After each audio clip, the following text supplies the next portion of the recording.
ओम शांति। आज का विषय है निगेटिव संकल्प और वेस्ट संकल्प। इनको कैसे परिवर्तन करें, विश्व के कल्याण के कार्य में लगा सकते हैं।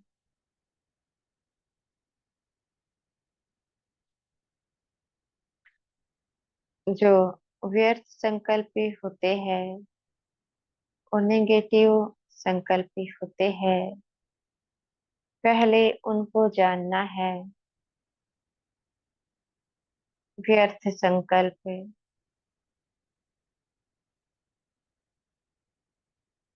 यह जो संकल्प होते हैं अचानक से ही मन में चलते रहते हैं।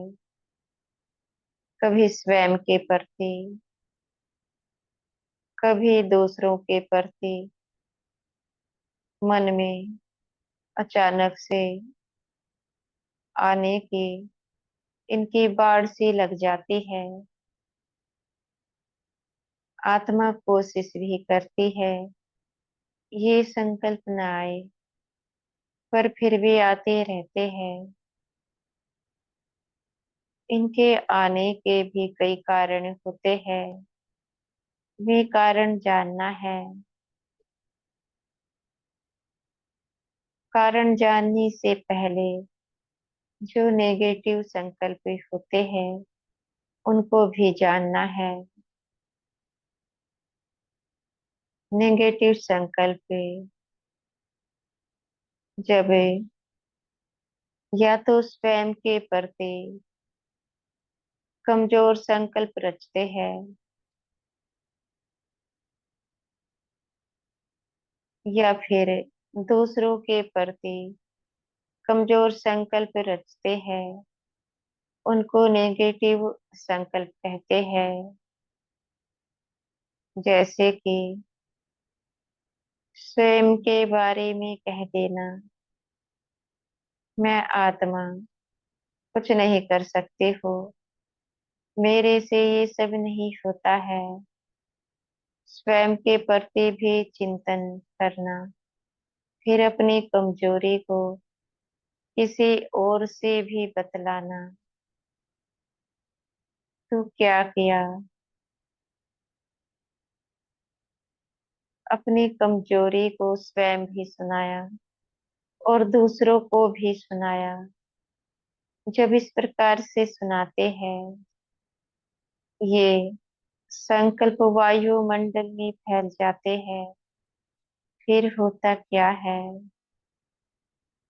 यही संकल्प श्वासों के द्वारा, आंखों के द्वारा, कानों के द्वारा आत्मा के मन में प्रवेश कर जाते हैं। ये प्रवेश हो चुके हैं, क्यों हुए हैं, जो वायुमंडल को दिया है वह वापसी अवश्य होता है। उसी प्रकार से अगर दूसरों के प्रति नेगेटिव संकल्प किया, दूसरों में बुराई को देखते हैं,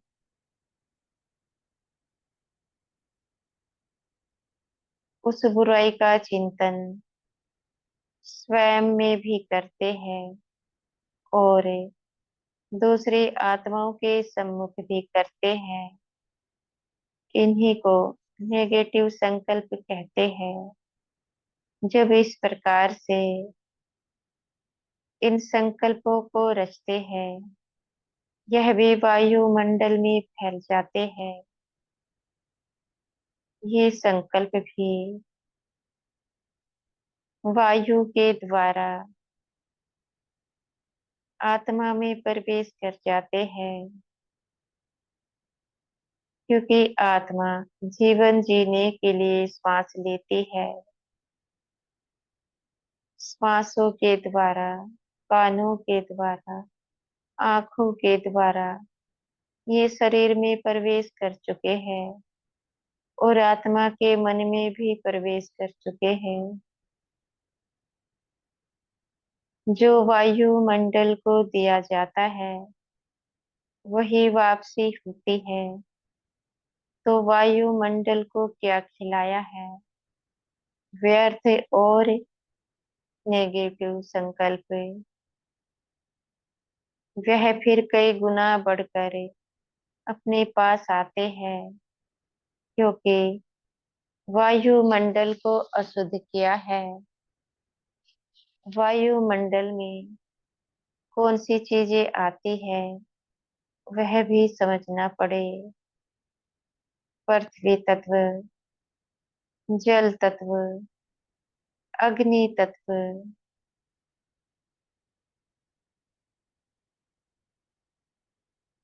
वायु तत्व, आकाश तत्व, ये पांच तत्व है।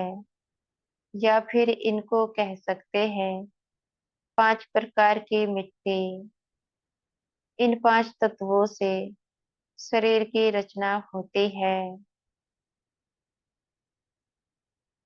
जो कर्म हम करते हैं, अच्छा व बुरा, इनके ऊपर दोनों प्रकार से प्रभाव होता है।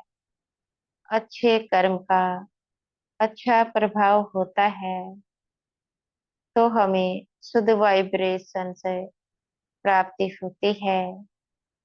अगर कर्म बुरा करते हैं तो ये भी कमजोर होते जाते हैं। हमें अशुद्ध वाइब्रेशंस प्राप्ति होती है।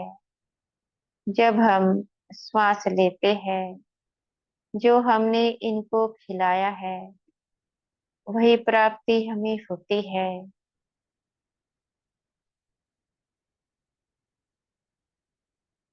अगर अपनी आत्मा को व्यर्थ से बचाना चाहते हैं और अपने शरीर को बीमारी से बचाना चाहते हैं, तो व्यर्थ संकल्प और नेगेटिव संकल्प दोनों को ही छोड़ना पड़ता है। जब हम स्वयं के प्रति व्यर्थ नहीं सोचेंगे और दूसरों के प्रति नेगेटिव विचार नहीं करेंगे, तो फिर वायुमंडल हमें क्या खिलाएगा? केवल शुद्ध आहार है। जब व्यर्थ देते ही नहीं है तो व्यर्थ फिर मन में आ कहाँ से सकता है? व्यर्थ आने का कारण ही है वायुमंडल को अशुद्ध आहार खिलाया जाता है, अर्थात अशुद्ध विचार खिलाए जाते हैं।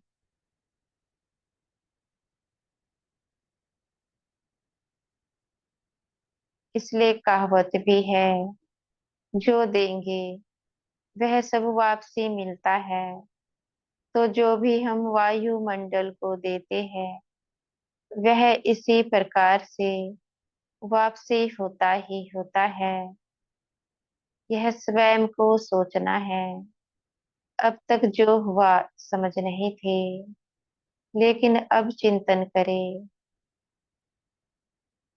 जब समझ आ जाती है हमें अपने विचारों को कैसा रखना है। अगर विचार शुद्ध होते हैं तो आत्मा का पुरुषार्थ बड़ी सहजता से हो जाता है।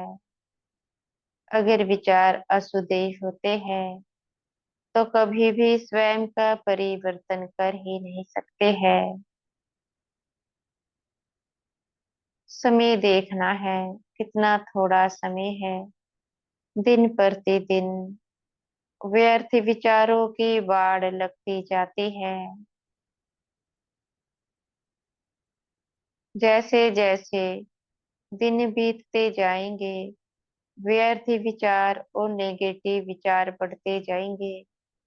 जब इस समय ही पुरुषार्थ कर नहीं पाते हैं तो विचार करना है, क्या आगे चल पुरुषार्थ करना सहज हो जाएगा। यह तो असंभव है, इस समय ही नहीं हो पाता है, तो आगे चल कैसे हो सकता है। स्वयं को सोचना है।